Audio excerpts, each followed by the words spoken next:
Hello friends, welcome to the success Kendra. Friends देखिए, जैसे आप सभी लोग जानते हैं कि हम लोग ज्ञान बिंदु का जो नया करंट अफेयर्स का वार्षिक अंक बुक आया हुआ है उसको कवर कर रहे हैं। और देखिए, इस बुक में टोटल 40 सेट्स दिए गए हैं, यानी कि सेट वाइज इसमें करंट अफेयर्स के प्रश्न दिए गए हैं। और मैंने आपको बताया भी है कि हम लोग 5-5 सेट करके इस पूरी बुक को, यानी कि सभी 40 सेट को कंप्लीट करने वाले हैं। और ऑलरेडी मैंने आपको 5-5 सेट करके सेट नंबर 25 तक कवर करा दिया था। आज हम लोग सेट नंबर 26 से लेकर के सेट नंबर 30 तक को कवर करेंगे। फ्रेंड्स, अगर आप चैनल पर पहली बार विजिट कर रहे हैं तो ज़रूर चैनल को सब्सक्राइब कर लीजिए, और जो बगल में बेल आइकन है, घंटी का निशान है, उसको भी ज़रूर दबा लीजिएगा, ताकि जब भी कोई भी इम्पोर्टेंट वीडियो बिहार दरोगा, बीपीएससी टीचर 2.0, सिविल कोर्ट और बिहार एसएससी इंटर भर्ती से संबंधित अपलोड किया जाए तो उसका नोटिफिकेशन सबसे पहले आपके पास पहुंच जाए। तो चलिए फ्रेंड्स, सेशन आज के स्टार्ट करते हैं। पहले प्लीज़ सभी लोग सेशन को लाइक कर देंगे, और जब सेशन समाप्त हो जाएगा तो इसका लिंक जो है कम से कम किसी भी एक ग्रुप में अवश्य ही शेयर कर दीजिए। तो जैसे मैंने आपको बताया कि हम लोग ज्ञान बिंदु का जो नया करंट अफेयर्स का वार्षिक अंक बुक आया हुआ है उसको कवर कर रहे हैं। और देखिए, इस बुक में टोटल 40 सेट्स दिए गए हैं, और मैंने आपको बताया है कि 5-5 सेट करके इस पूरी बुक को हम लोग कंप्लीट करेंगे। ऑलरेडी मैंने आपको सेट नंबर 1 से लेकर के सेट नंबर 5 तक को एक अलग वीडियो में, सेट नंबर 6 से सेट नंबर 10 तक को एक अलग वीडियो में, सेट नंबर 11 से लेकर के 15 तक के करंट अफेयर्स के प्रश्नों को अलग वीडियो में, 16 से लेकर के 20 तक एक अलग वीडियो में, और 21 से लेकर के 25 तक को एक अलग वीडियो में कवर करा दिया है। मात्र आपका 2 वीडियो में पूरा यह 40 सेट कंप्लीट हो जाएगा। आज हम लोग सेट नंबर 26 से लेकर के 30 तक को कवर करेंगे। तो चलिए, और एक एक वर्ड मैंने ठीक वैसे ही रखा है जैसे इस बुक में दिया गया है। इसी प्रकार से दिया गया है current affairs model practice set 26। पहला प्रश्न पढ़िए कि विश्वकर्मा योजना के पहले चरण में, ध्यान रखेंगे, विश्वकर्मा योजना के पहले चरण में कितने रुपये तक का ऋण प्रदान किए जाने का प्रावधान किया गया है। देखिए फ्रेंड्स, विश्वकर्मा योजना के पहले चरण में 1 लाख रुपये तक का ऋण 5% ब्याज दर पर प्रदान किया जाएगा। ऑप्शन ए जो होगा इसका राइट आंसर हो जाएगा। 1 लाख रुपये तक का ऋण 5% ब्याज दर पर प्रदान किया जाएगा। और इस योजना के दूसरे चरण में अगर पूछता, यहाँ तो पहला चरण पूछा है, अगर दूसरा चरण पूछता तो दूसरे चरण में 2 लाख रुपये, कितना, 2 लाख रुपये 5% ब्याज दर पर जो है ऋण प्रदान किया जाएगा। क्लियर? तो ये दोनों याद रखेंगे। और देखिए, इस योजना को प्रधानमंत्री नरेंद्र मोदी जी ने 17 सितंबर 2023 को विश्वकर्मा जयंती पर लॉन्च किया, और यह पहल मुख्य रूप से ओबीसी वर्ग से आने वाले सुनार, लोहार, धोबी, हेयर ड्रेसर और राजमिस्त्री जैसे पेशेवरों को लक्षित करती है। तो ये सभी पॉइंट्स फ्रेंड्स ध्यान रखेंगे। और देखिए, ये जो बुक है ज्ञान बिंदु का करंट अफेयर्स का वार्षिक अंक, ये खास करके बिहार दरोगा, बीपीएससी शिक्षक भर्ती 2.0, बिहार सिविल कोर्ट परीक्षा और Bihar SSC inter level exam के लिए बड़ा ही महत्वपूर्ण है। चलिए, दूसरा प्रश्न पढ़ेंगे कि निम्नलिखित में से कहाँ से ग्राफीन ऑरोरा कार्यक्रम की शुरुआत की गई है। तो देखिए फ्रेंड्स, यहाँ पर ध्यान देंगे, अगस्त 2023 में इलेक्ट्रॉनिक्स और सूचना प्रौद्योगिकी मंत्रालय के सचिव श्री अखिलेश कुमार शर्मा ने, किसने, अखिलेश कुमार शर्मा ने केरल के मेकर विलेज कोची में, कहाँ पर, कोची में जो है ग्राफीन ऑरोरा कार्यक्रम की शुरुआत किया। ठीक है ना, उद्घाटन किया है इन्होंने। ध्यान रखिएगा, बड़ा ही इम्पॉर्टेंट है। चलिए, और देखिए, India graphene engineering and innovation centre नामक एक गैर लाभकारी कंपनी की स्थापना भी की गई है, तो इसे भी आप ध्यान रखिएगा। नेक्स्ट क्वेश्चन है हमारा कि अंतर्राष्ट्रीय बाघ दिवस प्रतिवर्ष कब मनाया जाता है। तो देखिए, अंतर्राष्ट्रीय बाघ दिवस जो है यह मनाया जाता है 29 जुलाई को। 29 जुलाई को। अच्छा, भारत सरकार ने बाघ संरक्षण के लिए प्रोजेक्ट टाइगर परियोजना की शुरुआत कब किया था, तो 1973 में, 1 अप्रैल 1973 को। प्रोजेक्ट एलिफेंट कब शुरू हुआ था, तो 1992 में। ये भी आप ध्यान रखेंगे, ठीक है ना। चलिए, उसके बाद नेक्स्ट क्वेश्चन कर लेंगे। और 2009 में, याद रखेंगे, 2009 में हिम तेंदुआ परियोजना शुरू किया गया। गेंडा परियोजना 1987 में, गेंडा परियोजना 1987 में, ये भी आप साथ साथ ध्यान रखिएगा। हंगुल प्रोजेक्ट जो था, हंगुल 1970 में। इतना पॉइंट्स में आपको डिस्कस करा दिया, सबको आप ध्यान रखिएगा। चलिए, नेक्स्ट क्वेश्चन है हमारा कि लूना 25 मिशन किस देश का है। लूना 25 जो है यह रसिया का जो है यह मून मिशन है, और चंद्रमा पर सॉफ्ट लैंडिंग का यह मिशन था जो कि फेल हो गया था, असफल हो गया था। चलो इसके बाद नेक्स्ट क्वेश्चन है हमारा कि ग्लोबल स्टार्टअप इकोसिस्टम रिपोर्ट 2023 के अनुसार भारतीय शहर बेंगलुरु को कौन सा स्थान मिला है। तो देखिए यहाँ पर ध्यान दीजिएगा, ग्लोबल स्टार्टअप इकोसिस्टम रिपोर्ट के अनुसार भारतीय शहर बेंगलुरु जो है इसको 20वां स्थान हासिल हुआ है। यह रिपोर्ट स्टार्टअप जीनोम के द्वारा, स्टार्टअप जीनोम यहाँ मैं लिखता हूँ, स्टार्टअप जीनोम के द्वारा जो है यह जारी किया गया। ये भी आप ध्यान रखिएगा, ठीक है ना। और देखिए फ्रेंड्स, इस रिपोर्ट के अनुसार प्रथम स्थान पर सिलिकॉन वैली संयुक्त राज्य अमेरिका का है, सिलिकॉन वैली। तो यहाँ पर राइट आंसर इसका हो जाएगा आपका 20वां, जो कि ऑप्शन नंबर सी में दिया गया है।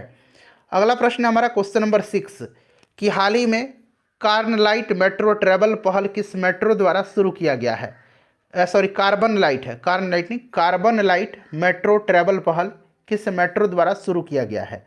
तो देखिए फ्रेंड्स, यह दिल्ली मेट्रो के द्वारा जो है दिल्ली मेट्रो रेल कॉरपोरेशन ने कार्बन लाइट मेट्रो ट्रेवल नामक एक पहली नवीनतम पहल शुरू की है।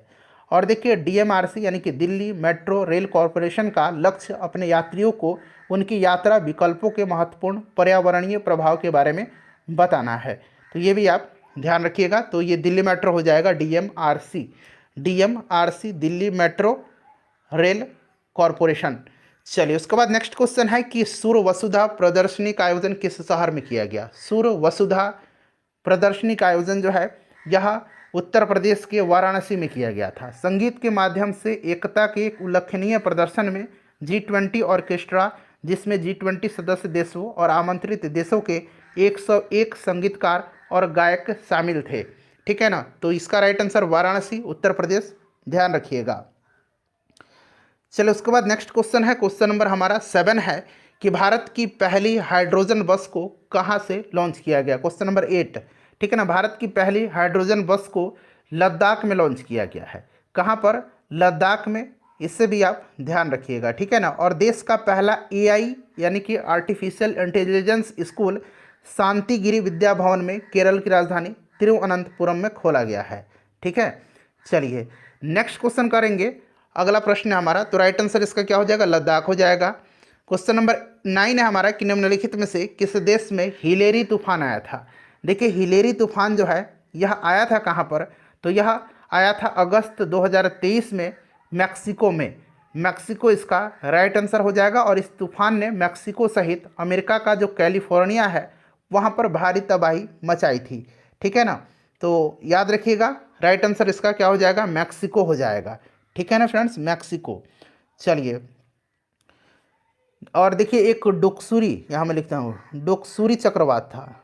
डोक्सुरी चक्रवात जो है यह पूर्वी चीन के उत्तरी हिस्से में भारी तबाही मचाई थी और स्कॉटलैंड में आइल ऑफ लुइस समुद्र तट पर, स्कॉटलैंड में आइस ऑफ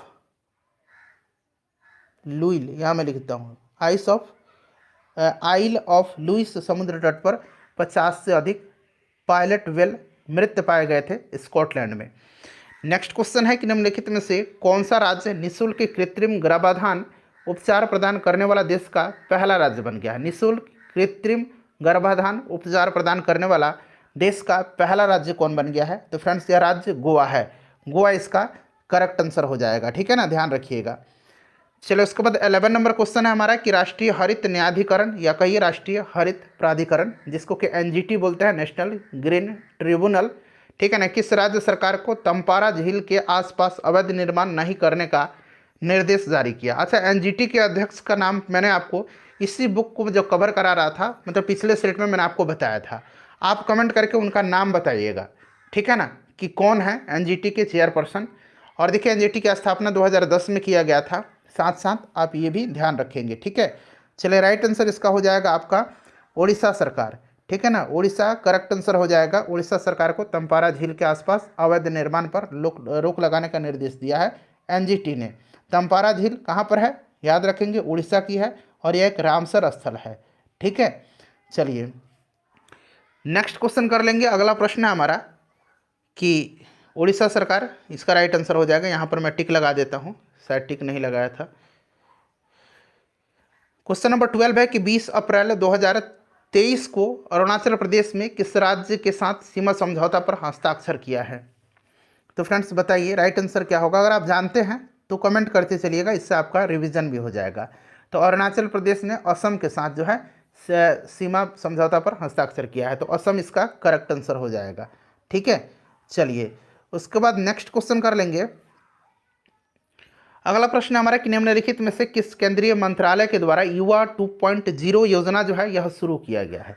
युवा 2.0 योजना, इस योजना का उद्देश्य 30 वर्ष से कम उम्र के युवा नवोदित लेखकों को प्रोत्साहित करना है और केंद्रीय शिक्षा मंत्रालय के द्वारा जो है युवा 2 योजना स्टार्ट किया गया है शिक्षा मंत्रालय के द्वारा। ठीक है, याद रखिएगा। चलिए नेक्स्ट क्वेश्चन कर लेंगे कि भारत सरकार के किस राज्य में, यहाँ पर देखिए, डाई क्रायोसौरिड डायनासोर के अवशेष का खोज किया गया है। किस राज्य में डाई क्रायोसौरिड डायनासोर के अवशेष का खोज किया गया है? तो फ्रेंड्स यह किया गया है राजस्थान में। राजस्थान इसका राइट आंसर हो जाएगा। ठीक है ना। और राजस्थान की नूर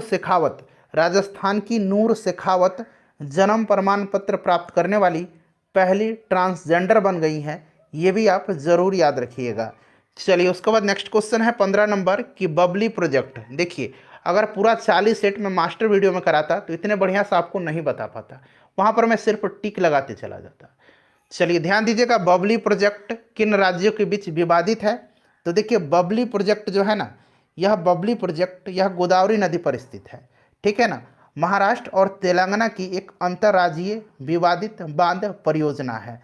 महाराष्ट्र और तेलंगाना, तो यहाँ पर देखिए महाराष्ट्र दिया गया और यहाँ पर तेलंगाना दिया गया, यानी कि 1 और 3 इसका करेक्ट आंसर हो जाएगा। ठीक है, चलिए उसके बाद नेक्स्ट क्वेश्चन है हमारा कि वर्ष 2022 के लिए श्रीलाल शुक्ल स्मृति इफ्को साहित्य सम्मान किसको दिया गया है? तो यह अवार्ड जो दिया गया है, यह सम्मान बिहार के हिंदी के कथाकार जयनंदन जी को दिया गया है। जयनंदन राइट आंसर हो जाएगा। हॉकी एशिया चैंपियन ट्रॉफी 2023 का उपविजेता कौन सा देश रहा है? देखिए, उपविजेता इस बुक में बहुत ज़्यादा दिया गया है, वैसे विजेता का नाम आपको ज़्यादा ध्यान रखना है। देखिए, हॉकी एशियाई चैंपियंस ट्रॉफी 2023 के फाइनल में भारत ने मलेशिया पर 4-3 से जीत दर्ज किया था, यानी कि विनर जो रहा ये अपना प्यारा भारत रहा और रनर अप मलेशिया रहा था। ठीक है ना। और फाइनल मैच का आयोजन चेन्नई में किया गया था। ठीक है, mayor Radha Krishnan hockey stadium में। इससे भी आप जरूर याद रखिएगा। ठीक है, चलिए नेक्स्ट क्वेश्चन कर लेंगे। अगला प्रश्न है क्वेश्चन नंबर 18 कि निम्नलिखित में से किस व्यक्ति को डॉक्टर कामिल बुल्के पुरस्कार 2023 प्रदान किया गया है? तो देखिए फ्रेंड्स, यह दिया गया है बीभा रानी को। बीभा रानी को दिया गया है और यह पुरस्कार हिंदी भाषा और साहित्य की सेवा के लिए प्रदान किया गया है। ठीक है, याद रखिएगा। चलिए उसके बाद नेक्स्ट क्वेश्चन कर लेंगे। अगला, अब देखिए अगला सेट आ गया, सेट नंबर 27। पहला प्रश्न है कि आर्थिक समीक्षा 2022-23 के अनुसार मोबाइल फोन निर्माण में विश्व में भारत का कौन सा स्थान है? चलिए बताएंगे। आंसर अगर आप जानते हैं तो कमेंट करते चलिए। तो देखिए फ्रेंड्स, इसमें जो है मोबाइल फ़ोन निर्माण में भारत का स्थान दूसरा है। वैक्सीन निर्माण में पहला है। ठीक है ना। दुग्ध उत्पादन में भी पहला है। कच्चा इस्पात उत्पादन में दूसरा है। ये सब आप याद रखेंगे। ठीक है। चलिए, मांस उत्पादन में 8वां है, तो राइट आंसर यहाँ पर इसका दूसरा हो जाएगा। उसके बाद नेक्स्ट क्वेश्चन हमारा कि राष्ट्रमंडल खेल यानी कि कॉमनवेल्थ की बात की जा रही है। 2022 में भारत द्वारा जीते गए स्वर्ण पदक, रजत पदक और कांस्य पदक का सही क्रम क्या है? तो देखिए, राष्ट्रमंडल खेल का आयोजन कहाँ हुआ था? तो बर्मिंघम में, इंग्लैंड में हुआ था। ठीक है, याद रखिएगा। इसमें शुभंकर का नाम पेरी था। शुभंकर का नाम क्या था? पेरी था। और आदर्श वाक्य जो था, सभी के लिए खेल रखा गया था। ठीक है। और उद्घाटन समारोह में भारतीय ध्वज के जो ध्वजवाहक थे भारतीय दल के, वो मनप्रीत सिंह और पीवी सिंधु थे ओपनिंग सेरेमनी में। और समापन समारोह में भारतीय दल के ध्वजवाहक निखत जरीन और शरत कमल अचंता थे। शरत कमल को मेजर ध्यानचंद खेल रत्न अवार्ड 2022 दिया गया है, ये भी आप ध्यान रखेंगे। और देखिए फ्रेंड्स, ऑस्ट्रेलिया कॉमनवेल्थ में शीर्ष स्थान पर रहा था 178 पदक जीत करके। और भारत ने टोटल कितने मेडल जीते थे? तो भारत ने 61 मेडल जीते थे। इनमें से 22 स्वर्ण, 16 रजत और 23 कांस्य। 22, 16, 38 और 23, 61 राइट आंसर इसका हो जाएगा। 22, 16, 23 देखिए कहाँ पर दिया गया है, ऑप्शन नंबर डी में दिया गया है। चलिए अगला प्रश्न है, अच्छा अगला कॉमनवेल्थ कहाँ पर होगा? आप कमेंट करके एक बार बताइए। मैं कई बार बताया हूँ, जितने भी खेल प्रतियोगिताएं अगले बार आयोजन होंगे वो सब मैं आपको लगातार बताते चलता हूँ। आप लोग बताइए, मैं जानना चाहता हूँ कि आपको ध्यान में रहता भी है या वैसे ही मैं बोलता हूँ।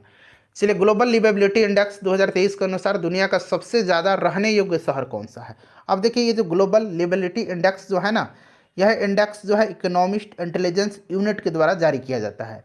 ठीक है ना, इकोनॉमिस्ट इंटेलिजेंस यूनिट के द्वारा। क्लियर। और सबसे योग्य शहर जो है इसमें वो ऑस्ट्रिया का वियना शहर है। ऑप्शन नंबर डी इसका राइट आंसर हो जाएगा। ठीक है, दूसरे स्थान पर कोपेनहेगन है। ठीक है, और भारत के 5 शहर नई दिल्ली, मुंबई, बेंगलुरु, चेन्नई और अहमदाबाद भी इस सूची में शामिल हैं। ठीक है, चलिए याद रखिएगा। नेक्स्ट क्वेश्चन कर लेंगे कि चालू फसल वर्ष 2023-24 में देश में खाद्यान्न उत्पादन का लक्ष्य कितना रखा गया है? कितना रखा गया है? तो इसका करेक्ट आंसर क्या होगा? देखिए यहाँ पर ध्यान दीजिएगा, ये जो लक्ष्य रखा गया है ये 332 मिलियन टन खाद्यान्न उत्पादन का लक्ष्य रखा गया है, 332 मिलियन टन। ठीक है, चलिए उसके बाद अगला प्रश्न है हमारा कि IMEC का पूर्ण रूप क्या होगा, फुल फॉर्म क्या होगा? तो IMEC जो है इसका फुल फॉर्म होगा India middle east Europe corridor. ठीक है ना, यह कॉरिडोर मूल रूप से मध्य पूर्व एशिया के रास्ते भारत एवं यूरोप के बीच कनेक्टिविटी बढ़ा करके व्यापार का विस्तार करता है। ठीक है, तो ध्यान रखिएगा, ऑप्शन डी इसका राइट आंसर हो जाएगा। नेक्स्ट क्वेश्चन हमारा कि निम्नलिखित में से किस व्यक्ति को चमेली देवी जैन पत्रकारिता पुरस्कार 2022 दिया गया है? तो फ्रेंड्स, यह पुरस्कार किसको दिया गया है? तो यह पुरस्कार दिया गया है किनको? तो धन्या राजेंद्रन को। ऑप्शन नंबर यहाँ पर भी राइट आंसर हो जाएगा। पत्रकारिता के क्षेत्र में यह अवार्ड दिया जाता है। ठीक है, नेक्स्ट क्वेश्चन हमारे कि वर्ष 2023 की 59वीं फेमिना मिस इंडिया का विजेता कौन है? तो फ्रेंड्स, इनका नाम याद रखेंगे, नंदिनी गुप्ता, और ये राजस्थान की हैं। ठीक है, नंदिनी गुप्ता राजस्थान की हैं। क्लियर, याद रखिएगा। चलिए उसके बाद नेक्स्ट क्वेश्चन करेंगे। अच्छा, वर्ष 2023 का मिस यूनिवर्स किसको चुना गया है? 2023 का मिस यूनिवर्स निकारागुआ के सियानिस पालासियोस को चुना गया है। यहाँ मैं लिख देता हूँ सियानिस पालासियोस। ठीक है ना, निकारागुआ की हैं, इनको चुना गया है। चलिए नेक्स्ट क्वेश्चन कर लेंगे कि ऑल इंडिया फुटबॉल फेडरेशन के द्वारा वर्ष 2022-23 के लिए सर्वश्रेष्ठ भारतीय फुटबॉलर किसको चुना गया है? बताइएगा। तो फ्रेंड्स, यह चुना गया है किसको? यह चुना गया है लालियान जुआला छांगटे को। ठीक है, याद रखेंगे, ये मिजोरम के हैं। और देखिए, ऑल इंडिया फुटबॉल फेडरेशन पुरस्कार 2022-23 में सर्वश्रेष्ठ महिला फुटबॉलर मनीषा कल्याण को दिया गया है। मनीषा कल्याण जो कि पंजाब की हैं। क्लियर। चलिए नेक्स्ट क्वेश्चन कर लेंगे। क्वेश्चन नंबर 9 है कि भारतीय सेना ने कहाँ पर आग्नेयास्त्र वन सैन्याभ्यास किया है? तो यह सैन्याभ्यास जो है यह कहाँ पर किया है? तो लद्दाख में किया है। ठीक है ना, लद्दाख इसका बिल्कुल राइट आंसर हो जाएगा, लद्दाख। याद रखिएगा, आग्नेयास्त्र वन। उसके बाद अगला प्रश्न है कि निम्नलिखित में से किसका आत्मकथा है ऑन बैलेंस? ऑन बैलेंस जो है यह आत्मकथा किसका है? तो याद रखिएगा, ऑन बैलेंस जो है यह आत्मकथा है किसकी?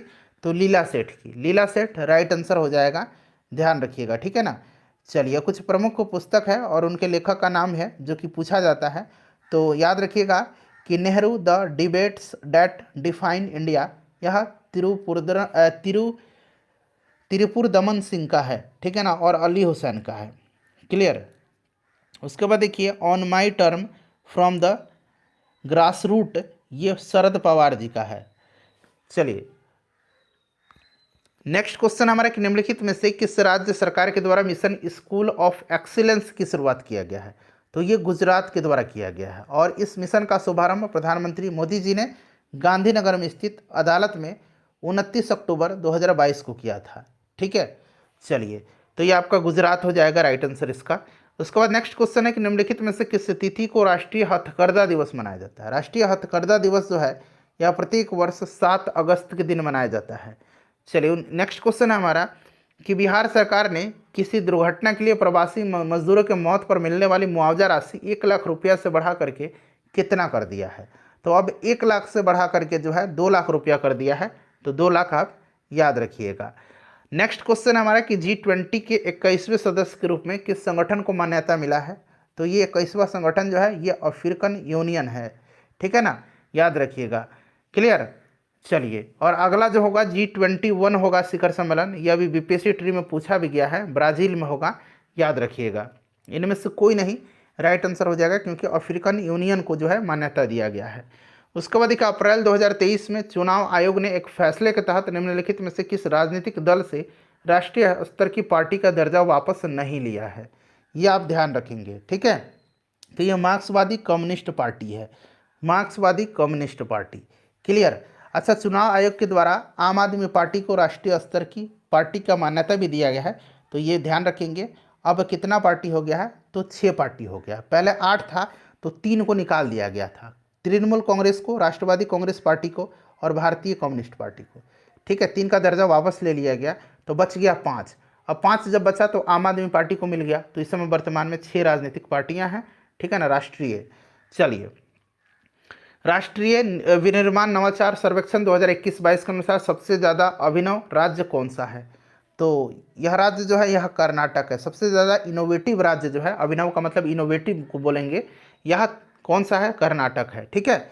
चलिए, उसके बाद अगला प्रश्न है क्वेश्चन नंबर 17 कि संयुक्त राज्य अमेरिका ने किस वर्ष तक निवल कार्बन शून्य को लक्ष्य घोषित किया है।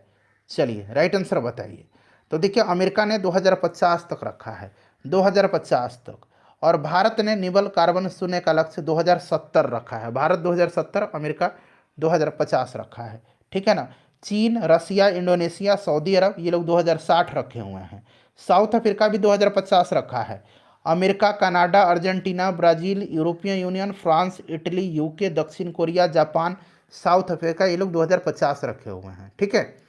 चलिए, उसके बाद नेक्स्ट क्वेश्चन है हमारा कि संयुक्त राष्ट्र शांति मिशनों में प्राण गंवाने वाले शांति सैनिकों की स्मृति में संयुक्त राष्ट्र मुख्यालय में मेमोरियल वॉल स्थापित करने का प्रस्ताव किस देश के द्वारा लाया गया था। तो यह प्रस्ताव जो है यह भारत के द्वारा लाया गया था, और इस प्रस्ताव को 190 देशों के समर्थन से संयुक्त राष्ट्र महासभा के द्वारा पारित किया गया है, तो ये भारत हो जाएगा। चलिए, उसके बाद नेक्स्ट क्वेश्चन है, देखिए अब अगला सेट आ गया 28 नंबर। पहला प्रश्न पढ़िए कि वर्ष 2022-23 में अर्थ ओवरशूट डे किस तिथि को मनाया गया है, पूछा गया है, या मनाया जाता है, तो मनाया गया है, याद रखिएगा, क्योंकि यह जो है 2 अगस्त को मनाया गया है। और अर्थ ओवरशूट डे जो है यह किसी कैलेंडर वर्ष में उस तिथि से है जिस दिन मानव ने उस वर्ष के लिए उपलब्ध प्राकृतिक संसाधनों का उपयोग कर लिया हो, ठीक है। तो ये 2 अगस्त याद रखिएगा, मनाया गया है, यहाँ बना भी लीजिए। चलिए, उसके बाद देखिए पुस्तक स्मोक एंड एसेस जो है इसके लेखक कौन है। तो इस पुस्तक को लिखा किसने है, इस पुस्तक को अमिताभ घोष ने लिखा है, ठीक है, याद रखिएगा, अमिताभ घोष ने लिखा है, बहुत ही इंपॉर्टेंट है। हाउ प्राइम मिनिस्टर्स डिसाइड, यह पुस्तक नीरजा चौधरी की है, याद रखिएगा, ठीक है ना। चलिए, नेक्स्ट क्वेश्चन करेंगे कि वस्तु एवं सेवा कर यानी कि जीएसटी क्षतिपूर्ति उपकर को कब तक समाप्त करने का निर्णय लिया गया था। तो फ्रेंड्स, यह निर्णय लिया गया था 30 जून 2022 तक, 30 जून 2022 इसका राइट आंसर हो जाएगा। 1 जुलाई 2022 से 31 मार्च 2026 तक लगाया गया था वस्तु एवं सेवा कर क्षतिपूर्ति उपकर, ठीक है ना। चलिए, उसके बाद नेक्स्ट क्वेश्चन कर लेंगे कि भारत में वन के बाहर वृक्ष पहल को किसने आरंभ किया है। तो फ्रेंड्स, यह पहल पर्यावरण, वन और जलवायु परिवर्तन मंत्रालय तथा US assembly for international development है, उसी ने आरंभ किया है। तो यहाँ पर राइट आंसर उपरोक्त दोनों हो जाएगा, ठीक है ना। चलिए, उसके बाद नेक्स्ट क्वेश्चन हमारा कि 27 से 29 अक्टूबर 2023 तक श्री अन्न महोत्सव का आयोजन कहाँ किया गया। तो फ्रेंड्स देखिए, इसका आयोजन जो किया गया ये लखनऊ में किया गया, लखनऊ इसका राइट आंसर हो जाएगा, ठीक है ना, लखनऊ में किया गया। और देखिए, इंडियन साइंस कांग्रेस जो होता है उसका 108वां वार्षिक अधिवेशन नागपुर में हुआ, यह ध्यान रखिएगा, नागपुर में हुआ था, ठीक है, ये प्रश्न बन सकता है। चलिए, उसके बाद नेक्स्ट क्वेश्चन है कि निम्नलिखित में से कौन सा देश मोसी 2 नौसैनिक संयुक्त सैन्य अभ्यास में शामिल नहीं हुआ है। अब देखिए, ये मोसी 2 जो है ना, यह नौसैनिक संयुक्त सैन्य अभ्यास है, ठीक है। और देखिए फ्रेंड्स, इसमें अगर हम बात करें तो भारत जो ना है इसमें हिस्सा नहीं लिया है। मोसी 2 जो है फ्रेंड्स, यह दक्षिण अफ्रीका, चीन और रसिया के बीच आयोजित किया गया है, भारत ने इसमें हिस्सा नहीं लिया है। चलिए, उसके बाद नेक्स्ट क्वेश्चन है हमारा, और दक्षिण अफ्रीका में हुआ था इसका ठीक है ना। भारत का पहला राज्य कौन सा है जिसने अर्धचालक नीति 2022-27 जारी किया है? तो अर्धचालक नीति जो है, यह पहला राज्य गुजरात है। गुजरात इसका राइट आंसर हो जाएगा, ऑप्शन नंबर डी, गुजरात ने चालू किया है। ठीक है, चलिए। और देखिए, तेलंगाना सरकार ने हाल ही में कालेश्वरम परियोजना को पुनः शुरू किया है, कालेश्वरम। ठीक है, याद रखिएगा। चलिए, उसके बाद नेक्स्ट क्वेश्चन है हमारा कि भारतीय खिलाड़ी ने टोक्यो ओलंपिक 2020 के जो 32वां ग्रीष्मकालीन ओलंपिक था, कितने कांस्य पदक जीते थे? तो देखिए, भारत की अगर हम बात करते हैं तो भारत ने एक स्वर्ण पदक जीता था, नीरज चोपड़ा ने दिलाया था जैवलिन थ्रो में, ठीक है ना, भाला फेंक में, और 2 रजत पदक जीता था और 4 कांस्य पदक जीता था, यानी कि टोटल भारत ने 7 मेडल जीते थे। ठीक है, और भारत को 48वां पोजीशन प्राप्त हुआ था। चलिए, उसके बाद नेक्स्ट क्वेश्चन है हमारा कि निम्नलिखित में से कौन 8वां रायसीना संवाद का मुख्य अतिथि थी? तो फ्रेंड्स, यह कौन थी? तो यह जॉर्जिया मेलोनी, ये इटली के प्रधानमंत्री हैं, यही थी। ठीक है ना, याद रखिएगा। चलिए, उसके बाद नेक्स्ट क्वेश्चन, और रायसीना संवाद का आयोजन विदेश मंत्रालय के द्वारा किया जाता है, इस चीज़ को आप ध्यान रखिएगा जरूर। ठीक है ना। चलिए, उसके बाद अगला प्रश्न है कि एशिया यूनिवर्सिटी रैंकिंग 2023 में प्रथम स्थान किस यूनिवर्सिटी को मिला? तो पहला स्थान जो है एशिया में वो मिला था सिंधुआ यूनिवर्सिटी को। ठीक है ना, तो ऑप्शन सी राइट आंसर हो जाएगा। ध्यान रखिएगा, चीन की यूनिवर्सिटी है और यह रिपोर्ट टाइम्स हायर एजुकेशन के द्वारा जारी किया गया है। क्लियर। और भारतीय संस्थानों में IISc बेंगलुरु को 48वां स्थान प्राप्त हुआ है। ठीक है ना। चलिए, उसके बाद नेक्स्ट क्वेश्चन हमारा कि निम्नलिखित में से किस कंपनी को 13वें नवरत्न कंपनी का दर्जा मिला है? नवरत्न कंपनी का दर्जा मिला है RVNL को, यानी कि रेल विकास निगम लिमिटेड को मिला है। ध्यान रखिएगा, 13 महारत्न कंपनी का दर्जा जो है, यह 13वां महारत्न कंपनी, ये तो नवरत्न है, 13वां महारत्न कंपनी जो है ये ऑल इंडिया, एक minute, oil India limited, oil India limited को मिला है महारत्न। ठीक है, और यहाँ नवरत्न जो कि रेल विकास निगम लिमिटेड को। चलो, उसके बाद देखिए, स्वर्ण आभूषणों की बिक्री के लिए 6 डिजिटल की हॉल मार्किंग की स्थिति से हॉल मार्किंग किस तिथि से, 6 डिजिट वाली जो हॉल मार्किंग है वह किस तिथि से अनिवार्य कर दिया गया? किस तिथि, बना लीजिए, किस डेट से अनिवार्य कर दिया गया है? तो फ्रेंड्स देखिए, ये अनिवार्य कर दिया गया है कब से? तो 1 अप्रैल 2023 से। ठीक है ना, ऑप्शन बी राइट आंसर हो जाएगा। और देखिए, 1 अप्रैल 2023 से पहले 4 डिजिट वाला हॉल मार्किंग होता था स्वर्ण आभूषण की बिक्री पर, अब 6 डिजिट वाला हो गया है। चलो, उसके बाद देखिएगा कि भारत, फ्रांस तथा यूएई समुद्री साझेदारी अभ्यास का आयोजन कहाँ किया गया? तो देखिए फ्रेंड्स, इसका आयोजन जो है यह ओमान की खाड़ी में किया गया। ओमान की खाड़ी इसका राइट आंसर हो जाएगा, ऑप्शन नंबर ए, ओमान की खाड़ी के द्वारा। ठीक है। चलिए, उसके बाद अगला प्रश्न है हमारा कि भारतीय रिजर्व बैंक में किस तिथि को, भारतीय रिजर्व बैंक ने, ठीक है ना, किस तिथि को 2000 रुपये के मूल्य के करेंसी नोट को चलन से वापस लेने की घोषणा की? तो फ्रेंड्स, यह घोषणा किया था RBI ने कब? तो 19 मई 2023 को, 19 मई 2023 को, याद रखिएगा। ठीक है। चलिए, उसके बाद नेक्स्ट क्वेश्चन है 15 नंबर कि C295 विमान का देश में निर्माण के लिए किस राज्य में टाटा एयरबस परियोजना का शिलान्यास प्रधानमंत्री मोदी जी के द्वारा किया गया? तो फ्रेंड्स, ये कहाँ पर किया गया है? तो याद रखिएगा, यह शिलान्यास गुजरात के वडोदरा में। ठीक है ना, गुजरात यहाँ पर राइट आंसर हो जाएगा इसका। उसके बाद देखिए, भारतीय भूवैज्ञानिक सर्वेक्षण का निर्देशक किसे नियुक्त किया गया है? तो देखिए फ्रेंड्स, ये जनार्दन प्रसाद को किया गया है, GSI यानी कि भारतीय भूवैज्ञानिक सर्वेक्षण का निदेशक। ठीक है, तो राइट आंसर हो जाएगा जनार्दन प्रसाद। उसके बाद देखिएगा कि प्रधानमंत्री नरेंद्र मोदी ने कहाँ पर दुनिया का सबसे बड़ा म्यूजियम युगे युगीन भारत के निर्माण की घोषणा की है? तो फ्रेंड्स, यह जो है आपका कहाँ पर? तो याद रखेंगे, नई दिल्ली में, और यह दुनिया का सबसे बड़ा म्यूजियम है युगे युगीन भारत। ठीक है, तो ये नई दिल्ली राइट आंसर हो जाएगा। उसके बाद चलिएगा, निम्नलिखित में से किस व्यक्ति को अंतर्राष्ट्रीय सांख्यिकी पुरस्कार 2023 दिए जाने की घोषणा की गई है? तो फ्रेंड्स, अंतर्राष्ट्रीय सांख्यिकी पुरस्कार जो है यह भारतीय मूल के अमेरिकी सांख्यिकीविद एवं गणितज्ञ प्रोफेसर CR राव को जो है घोषणा किया गया है, ध्यान रखिएगा। चलिए, उसके बाद देखिएगा कि प्रधानमंत्री नरेंद्र मोदी ने जापान के किस शहर में महात्मा गांधी की प्रतिमा का अनावरण किया है? तो इन्होंने हिरोशिमा में किया है। ठीक है ना, हिरोशिमा, याद रखेंगे, option number D, Hiroshima right answer हो जाएगा, बहुत ही इंपॉर्टेंट है। चलिए, उसके बाद देखिएगा कि नीति आयोग के राष्ट्रीय बहुआयामी गरीबी सूचकांक के अनुसार भारत में की कितने प्रतिशत आबादी बहुआयामी रूप से गरीब है। तो ये भारत की 14.9% जो पॉपुलेशन है यह बहुआयामी रूप से गरीब है। ठीक है ना, याद रखिएगा। नीति आयोग का है ये रिपोर्ट, बहुआयामी गरीबी सूचकांक कौन जारी करता है? नीति आयोग। ये साथ साथ आप जरूर ध्यान रखिएगा। ठीक है, चलिए अगला प्रश्न करेंगे। देखिए सेट नंबर 29 आ गया। देखिए सेट नंबर 29 का पहला प्रश्न पढ़िएगा।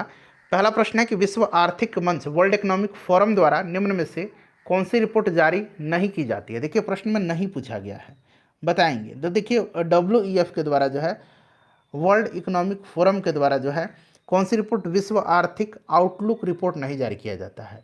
यह रिपोर्ट जो है यह इंटरनेशनल मॉनेटरी फंड के द्वारा, अंतर्राष्ट्रीय मुद्रा कोष के द्वारा यह जारी किया जाता है।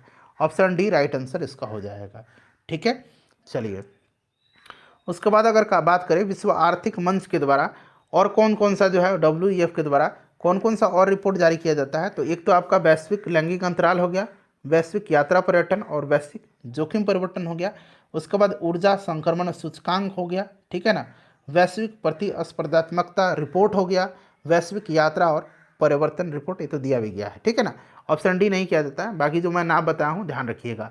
16वां ग्रीष्मकालीन पैरालंपिक खेल में, ठीक है ना, खेल में भारतीय खिलाड़ियों ने कुल कितने पदक जीते, बताएंगे कितने पदक जीते?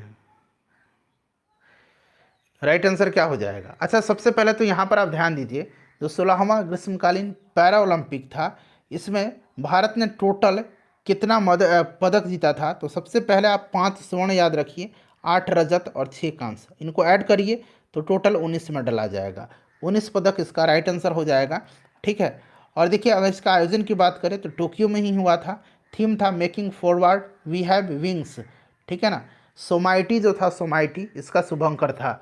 चलो उसके बाद देखिए उत्तर भारत का पहला स्किन बैंक कहाँ खोला गया। पहला जहाँ भी लग जाए प्रश्न महत्वपूर्ण हो जाता है। तो वे फ्रेंड्स यहाँ पर ध्यान दीजिएगा, पहला दिल्ली में, दिल्ली इसका राइट आंसर हो जाएगा, नई दिल्ली इसका करेक्ट आंसर हो जाएगा। स्किन बैंक में मृत व्यक्तियों की त्वचा दान दी जाती है। ठीक है, स्किन चमड़ा। भारत में पहले हाइड्रोजन से चलने वाला ट्रेन वर्ष 2024 में कहाँ से कहाँ तक संचालित की जाएगी। तो फ्रेंड्स यह संचालित जो है कहाँ से कहाँ तक की जाएगी, तो याद रखिएगा यह संचालित जो है यह कहाँ से किया जाएगा, तो यह किया जाएगा जिंद से सोनीपत मार्ग पर। ठीक है ना, जिंद से सोनीपत मार्ग याद रखेंगे, हरियाणा के। क्लियर ना। चलो उसके बाद देखिएगा कि भारत के राजस्व खुफिया निदेशालय तथा अमेरिका ने अवैध खतरनाक दवाओं के अंतर्राष्ट्रीय शिपमेंट को रोकने के लिए कौन सा ऑपरेशन चलाया है। तो देखिए इस ऑपरेशन का जो नाम है वो ऑपरेशन ब्रॉडर स्वॉर्ड है।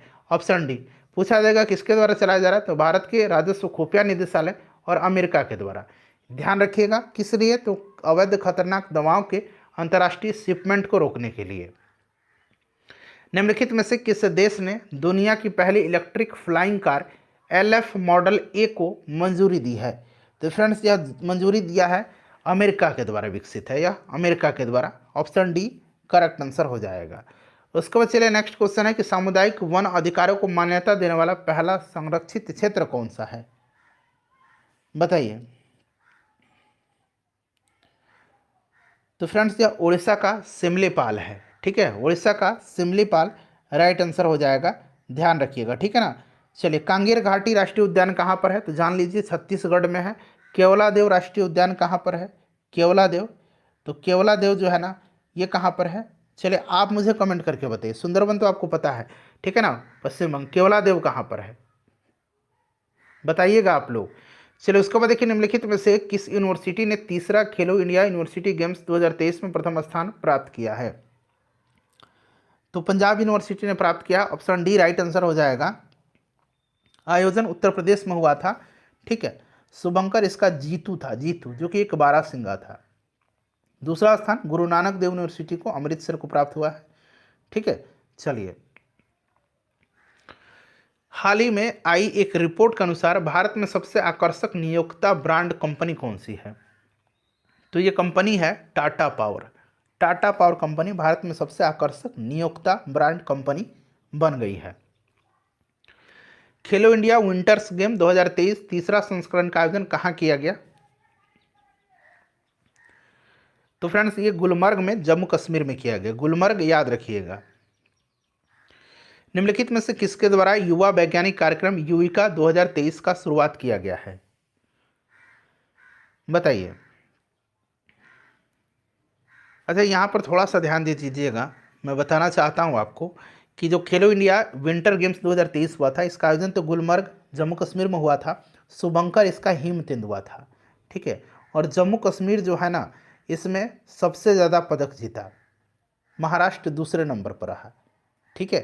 चलिए अगला प्रश्न है कि युविका जो है यह किसके द्वारा शुरुआत किया गया कार्यक्रम है, तो युविका जो है यह इसरो के द्वारा शुरू किया गया है, ठीक है ना। एक मिनट रुक जाइए, हाँ इसरो के द्वारा, भारतीय अंतरिक्ष अनुसंधान संगठन इसरो के द्वारा शुरू किया गया है, और इसके माध्यम से छात्रों को अंतरिक्ष प्रौद्योगिकी, अंतरिक्ष विज्ञान और अंतरिक्ष अनुप्रयोगों पर ज्ञान देना है। निम्नलिखित में से कौन भारतीय तटरक्षक बल के नए निदेशक नियुक्त किए गए हैं, तो फ्रेंड्स ये राकेश पाल नियुक्त किए गए हैं, राकेश पाल राइट आंसर हो जाएगा, ठीक है, ध्यान रखिएगा। चलिए उसके बाद नेक्स्ट क्वेश्चन हमारा कि निम्नलिखित में से कौन सा देश फीफा महिला विश्व कप 2023 का विजेता है, ये प्रश्न बीपीएससी टीचर में पूछा गया है अभी, ठीक है। तो स्पेन है, ध्यान रखिएगा, स्पेन राइट आंसर हो जाएगा, स्पेन है, क्लियर। चलिए और इसका आयोजन ऑस्ट्रेलिया और न्यूजीलैंड में हुआ था, और उपविजेता इसका इंग्लैंड रहा और विजेता स्पेन रहा है। चलिए उसके बाद नेक्स्ट क्वेश्चन है कि भारत सरकार ने चेन्नई के पास भारत का पहला मल्टी मॉडल लॉजिस्टिक पार्क स्थापित करने हेतु किस कंपनी के साथ अनुबंध किया है, ठीक है, करने हेतु बना लीजिए। तो फ्रेंड्स यह जो है रिलायंस इंडस्ट्रीज लिमिटेड के साथ अनुबंध किया है, रिलायंस इंडस्ट्रीज लिमिटेड के साथ। चलिए उसके बाद अगला प्रश्न है हमारा कि वितस्ता महोत्सव का आयोजन कहाँ किया गया है, वितस्ता महोत्सव जो है इसका आयोजन कहाँ किया गया है, तो फ्रेंड्स जम्मू कश्मीर के श्रीनगर में संस्कृति मंत्रालय के द्वारा जो है यह महोत्सव किया गया है। चलो उसके बाद देखिएगा निम्नलिखित में से किस व्यक्ति को कीर्ति चक्र पुरस्कार 2023 नहीं दिया गया है, देखिए यहाँ पर नहीं पूछ लिया गया है। अब यहाँ पर ध्यान दीजिएगा, नायक भीम सिंह को 2023 में कीर्ति चक्र से नहीं, इनको शौर्य चक्र से जो है सम्मानित किया गया था, इनको कीर्ति चक्र नहीं, इनको शौर्य चक्र दिया गया था, ठीक है, तो ये आप ध्यान रखिएगा।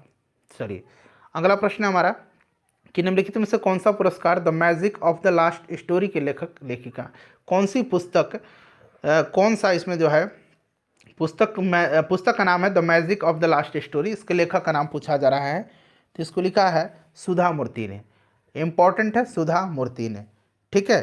चलिए शशि थरूर का एन एरा ऑफ डार्कनेस तो आप जानते ही हैं, ठीक है ना। चलिए उसके बाद नेक्स्ट क्वेश्चन कर लेंगे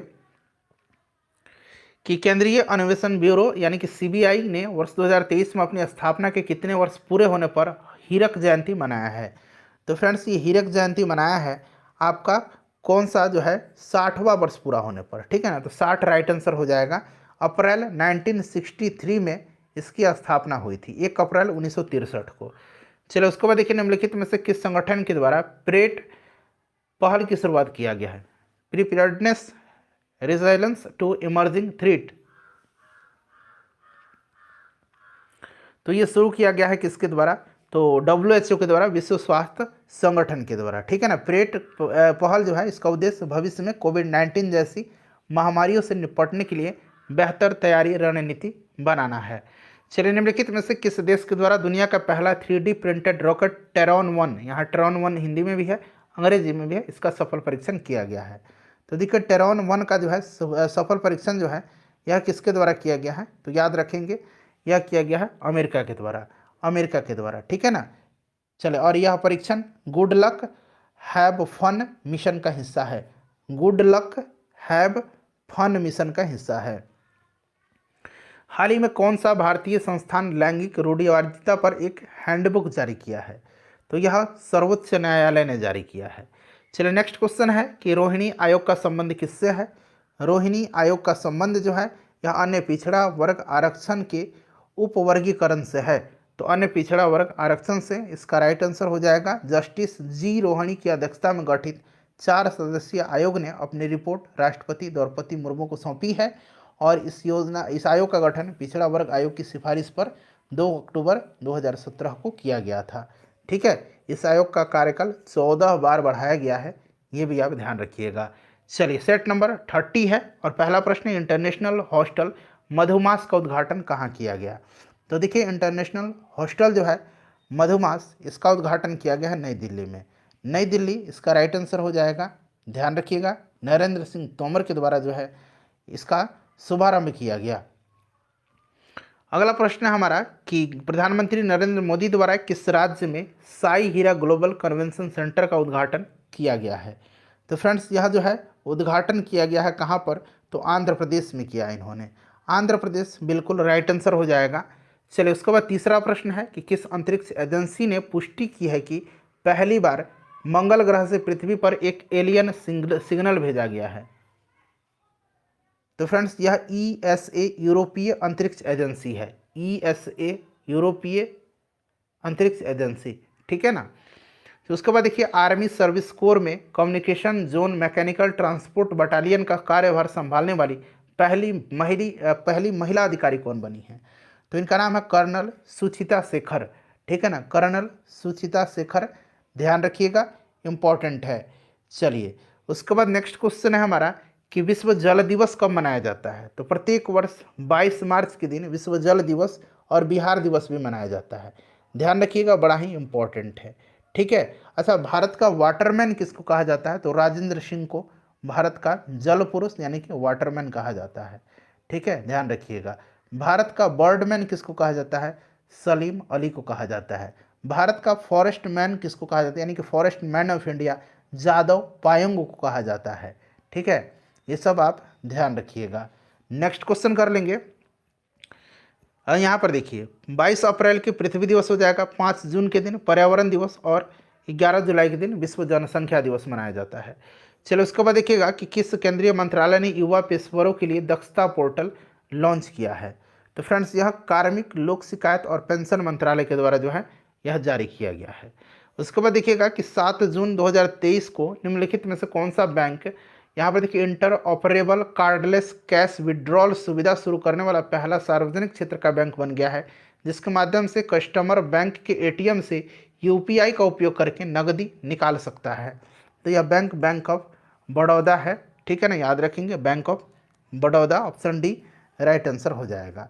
चलिए उसके बाद नेक्स्ट क्वेश्चन है हमारा, उस भारतीय धावक का नाम बताइए जिसने बेल्जियम के मर्कसेम में फ्लैडर्स कप 2023 एथलेटिक पुरुषों की जो प्रतियोगिता है उसमें 100 मीटर और 200 मीटर दौड़ श्रेणी में स्वर्ण पदक जीता है। तो ये कौन है, तो फ्रेंड्स ये अमलान बोरगोहेन है। ध्यान रखिएगा, अमलान बोरगोहेन। चलिए उसके बाद नेक्स्ट क्वेश्चन है कि समर्थ अभियान के तहत ग्रामीण विकास मंत्रालय का लक्ष्य कितने ग्राम पंचायत में डिजिटल परिवर्तन लाना है। तो फ्रेंड्स ये लाना है कितने में, तो 50,000 पंचायत में। 50,000 पंचायत इसका राइट आंसर हो जाएगा, ठीक है ना, 50,000 पंचायत याद रखिएगा। चलिए उसके बाद नेक्स्ट क्वेश्चन है हमारा कि जून 2023 में भारत और ADB यानी कि एशियन डेवलपमेंट बैंक, एशियाई विकास बैंक ने कृषि उत्पादकता और बागवानी कृषि व्यवसाय को बढ़ावा देने के लिए 130 मिलियन अमेरिकी डॉलर ऋण समझौते पर हस्ताक्षर किसके साथ किया है। तो फ्रेंड्स ये हिमाचल प्रदेश के साथ किया है, ठीक है। चलिए हाल ही में निम्नलिखित में से किस बैंक ने हैदराबाद में झील सफाई अभियान क्लीनथॉन शुरू करने के लिए, एक NGO है ध्रुवांश, इसके साथ साझेदारी किया है। तो ये कौन सा बैंक है, तो फ्रेंड्स यह एक्सिस बैंक है, ठीक है ना। चलिए उसके बाद नेक्स्ट क्वेश्चन है कि निम्नलिखित में से किस शहर में पहली बार अंतर्राष्ट्रीय खेल फिल्म महोत्सव का आयोजन किया गया। पहली बार है इसीलिए इम्पोर्टेंट भी है। चलिए बताइए, कोलकाता में किया गया, कोलकाता में किया गया था, ध्यान रखिएगा, कोलकाता इसका राइट आंसर हो जाएगा, ठीक है। चलिए उसके बाद नेक्स्ट क्वेश्चन करेंगे। अच्छा, वन टैप वन ट्री अभियान उत्तर प्रदेश सरकार के द्वारा चालू किया गया है, ठीक है। गृह ज्योति योजना कर्नाटक सरकार के द्वारा शुरू किया गया है। मेघालय में भारतीय यूरोपीय संघ कनेक्टिविटी सम्मेलन का आयोजन किया गया था, साथ साथ ये भी आप ध्यान रखिएगा। किस स्थान पर नैनो जैव प्रौद्योगिकी अनुसंधान केंद्र ने नैनो यूरिया विकसित किया है। तो फ्रेंड्स ये गांधीनगर में किया है, गांधीनगर राइट आंसर हो जाएगा। गांधीनगर जिला में एक कलोल है, कलोल के पास इफ्को के नैनो जैव प्रौद्योगिकी अनुसंधान केंद्र ने नैनो यूरिया विकसित किया है, ठीक है, ध्यान रखेंगे, काफ़ी इंपॉर्टेंट है। चलिए नेक्स्ट क्वेश्चन है हमारा कि निम्नलिखित में से किस तिथि को बिहार में प्रतिबंध दिवस यानी कि शराब नहीं सेवन करने के लिए दिवस मनाया जाता है? तो फ्रेंड्स यह 26 नवंबर के दिन मनाया जाता है। 26 नवंबर राइट आंसर हो जाएगा यहाँ पर, देखिए 26 नवंबर के दिन। ठीक है, इंपॉर्टेंट है, याद रखें। अच्छा, बिहार पृथ्वी दिवस एक मनाया जाता है 9 अगस्त के दिन। बिहार पृथ्वी दिवस, ये पृथ्वी दिवस 22 अप्रैल को होता है, लेकिन बिहार पृथ्वी दिवस 9 अगस्त के दिन मनाया जाता है। डॉल्फिन दिवस 5 अक्टूबर के दिन मनाया जाता है, ये भी आप जरूर याद रखिएगा, ठीक है ना। चलिए, अच्छा, विजय दिवस 15 फरवरी के दिन बिहार में मनाया जाता है, ये भी आप ध्यान रखिएगा। नेक्स्ट क्वेश्चन हमारा कि निम्नलिखित में से किस देश में स्थित हैरिस पार्क का नाम बदल करके लिटिल इंडिया कर दिया गया है? तो लिटिल इंडिया गेटवे का उद्घाटन प्रधानमंत्री मोदी जी ने ऑस्ट्रेलिया में किया था। हैरिस पार्क का नाम बदल करके लिटिल इंडिया किया है ऑस्ट्रेलिया में। चलिए, उसके बाद नेक्स्ट क्वेश्चन है कि निम्नलिखित में से किस राज्य में राजा कृषि उत्सव मनाया गया है? राजा कृषि उत्सव मनाया गया है उड़ीसा में। उड़ीसा में मनाया गया है, और इस त्यौहार को स्विंग फेस्टिवल भी कहा जाता है।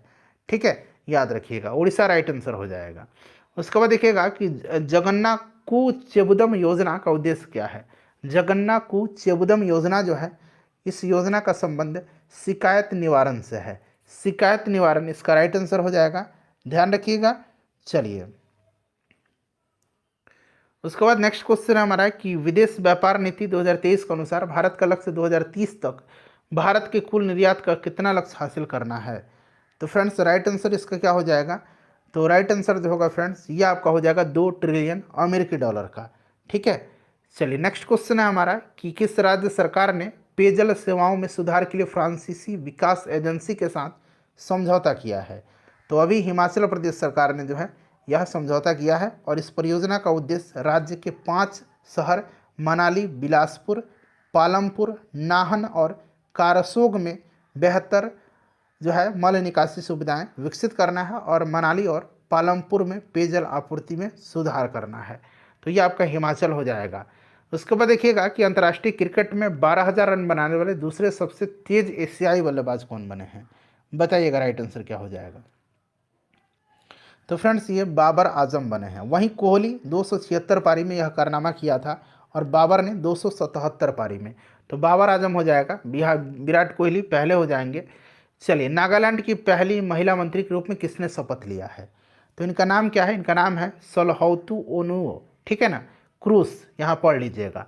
क्लियर, नागालैंड की पहली महिला मंत्री के रूप में इन्होंने शपथ लिया है, ध्यान रखिएगा, इंपॉर्टेंट है। ठीक है, चलिए, उसके बाद नेक्स्ट क्वेश्चन करेंगे। और देखिए, राज्य विधान चुनाव में निर्वाचित होने वाली पहली महिला उम्मीदवार बनकर के इन्होंने इतिहास रचा है। कौन कौन है? तो एक तो हो गया आपका, यहाँ पर इनका नाम हो गया पढ़िए सलहौतु ओनुओ क्रूज। ठीक है ना, ये तो मंत्री बनी है। ठीक है, और इनके साथ एक और है हेकानी जकालू। इन्होंने दोनों ने जो है विधानसभा चुनाव जीता है, और ऐसा पहला बार हुआ है, मतलब पहली महिला हैं ये लोग जो निर्वाचित हुई हैं। चलिए, उसके बाद नेक्स्ट क्वेश्चन है, और मंत्री बनी है, ऑप्शन ए वाली। चलिए, उसके बाद देखिएगा कि हाल ही में प्रधानमंत्री मोदी के किस देश की यात्रा के दौरान हॉरिजन 2047 नामक समझौता दस्तावेज के अंतिम रूप दिया गया है? तो फ्रेंड्स ये आपका फ्रांस हो जाएगा। ठीक है ना, फ्रांस याद रखिएगा। और भारत और फ्रांस की सेना के बीच पहला संयुक्त सैन्य अभ्यास फ्रेंजेक्स जो है, फ्रेंजेक्स FRINGEX, फ्रांस इंडिया, ठीक है ना, एक्सरसाइज है ये, और ये केरल के तिरुवनंतपुरम में यह हुआ है, पैगोंडे सैन्य स्टेशन में। तो फ्रांस राइट आंसर हो जाएगा। फ्रेंड्स सेट नंबर 30 तक कंप्लीट हो गया। अगला आपका 36 से 30 तक हो गया। अगला आपको 31 से 35 तक, और फिर 36 से 40 तक, यानी कि 2 वीडियो में पूरा बुक कंप्लीट हो जाएगा। वीडियो को लाइक कर दीजिएगा, शेयर कर दीजिएगा इसको।